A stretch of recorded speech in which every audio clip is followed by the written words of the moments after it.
माझं नाव ज्ञानेश्वर जयराम खालकर. मी नागापूरचा रहिवासी. मी नागापूरच्या क्षेत्रामध्ये माझी शेती आहे.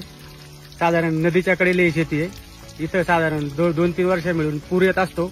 अगदी पुराच्या बागाच्या वरून पाणी असतं आणि त्यामध्ये माती बरीचशी वाहून जाते आणि चुनखड शिल्लक राहतं. तर त्यामुळे फेरसची डेफिशियन्सी निर्माण होते. तर मी फेरसचा वापर एका वेगळ्या कंपनीचा फेरसचा वापर 10-12 वर्षापासून करत होतो. तर मला ते साधारण एकरी 3 किलो फेरस सोडायला लागायचं आणि मी त्या खर्चाला बी वैतागलो होतो. एक दिवस गणेश कानमाले अनंत अॅग्रो ते बोलले हे काय तुम्ही खर्च करता, तुम्ही मी देतो ते वापरा. श्रीराम कंपनीचं फिग्रो म्हणून एक फेरस 17% मला दिलं.